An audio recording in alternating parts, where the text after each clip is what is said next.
Welcome to Lex's World, everybody, and today I wanted to discuss chip-on-board COB lights and what their advantages are. And to do that, we have this light on our hands that we'll be discussing. This is the SolarXtreme 500, which is a mid-range size of the COB lights by a company called California LightWorks.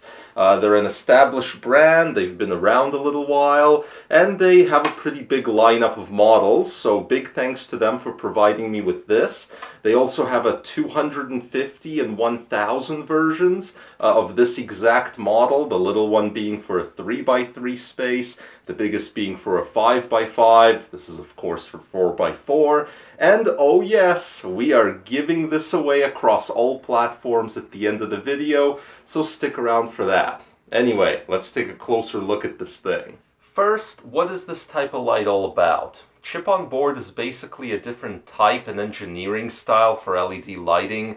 It's a relatively new technology that wasn't available in home grow lighting as recently as 10 years back. Instead of singular physical diodes, each one with one band of light and peppering the whole front of the fixture, integrated circuits are wired and bonded directly onto a printed circuit board. Usually the circuit board looks like a square or a square inside of a dome on certain lights. This light has 8 such boards. By eliminating the components of the individual semiconductor devices, the diodes, the part of the fixture that emits the light can be way more compact. See how thin it is, guys? It can be way lighter and significantly more reliable since you're reducing the component count by a lot. It's really a nice merge of what used to be separate components. Pretty cool. This technology moves very fast, but even as of the date of this video, there are a lot of light bands tucked into such LED chips. At least 9, which is more than enough for quality flowering performance.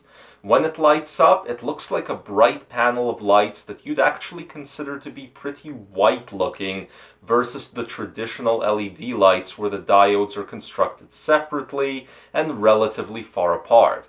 In fact, I don't know how well you guys will be able to see this on camera, but let's run it for just a second. So here it is on, probably too bright for the camera, but if I face it against the wall, you guys can see that nice white hue that looks quite a bit different than the reddish hue of a traditional LED light during flowering. But let's turn this off real quick because you guys probably can't see much anyway. Now, you guys will also observe that I simply plugged it in and it was on. There's no separate veg and flower switch on the back here. In fact, there's no switches or buttons at all. There's no built-in timer. There's just a 5-foot power cord that's hardwired into the light fixture, and that's all there is. There is one extra feature built into the light that's an important one, and that's the temperature protection sensor that'll turn the light off if it starts to overheat until it cools back down. For photosynthetically relevant light intensity, this light puts out 500 ppfd at 24 inches and 800 ppfd at 18 inches. That's really all you need, and the recommended space, as I said, is a 4x4, and I think that that's pretty close to the core coverage as well. If you've watched my episode a few weeks back about the basics of PAR, which I'll link to down in the description, then you know what I meant by all that. As to the actual power draw of this light, it's alright, but not great, at exactly 400 watts from the wall. Now, if you have watched prior episodes I've done about LEDs, and I've done many, then you know that I'm a big fan of chip-on-board technology, and I consider it to be the gold standard as far as indoor lighting that also saves energy. I also prefer US-made lights to Asian-made lights, and anything that's got more than 7 or 8 bands, generally speaking. So by all those standards alone, this is a pretty darn good light. It comes with a limited 3-year warranty, which is also above the average, and the price point is $450 US. That's actually very reasonable as of the date of this video for a US-made COB light. As some of you guys know, US made lights that aren't even COB sometimes go for more money. And as a general rule, COB lights, regardless of brand, are more expensive than traditional LED lights for the same amount of output. You're basically paying for reliability and spectrum quality here. A few more points about the 500 model in my hands here.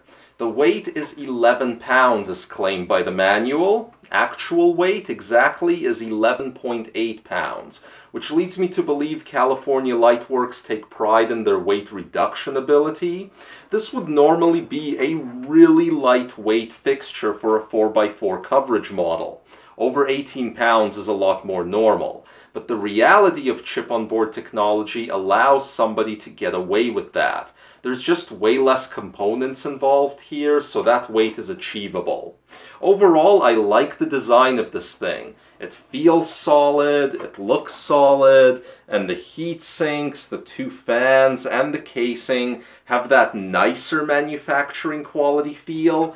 Like, in my hands, despite the lowered weight, this feels more along the lines of a G8 LED, except not as pricey as those. However, they do make one design choice that I really disagree with, right back here. These handles are like a slightly bendable, plasticky material. It's an odd design choice, and I'd change that to something tougher, even if it adds a little bit of weight, just because it doesn't fit in with the feel of the other components of the casing here. Now, when I say that this covers a 4x4 space, I actually mean it. You might think, man, this thing sure is, thin. I mean, look at it. It is only about 8.5 inches across, but it really will cover that kind of space. As soon as you turn it on, you're going to notice how far the beams shoot out to the sides compared to a non-COB LED light. So don't let the size fool you. The ability to have the chip all concentrated allows you to do things with the reflector that shoot the beam out further to the side. Overall, I hope you guys found this little intro to chip-on-board educational, and if you'd like to pick up a light by California LightWorks, I'll throw a link down in the description. That's all, folks, and otherwise please subscribe, and we'll see you all back here next time.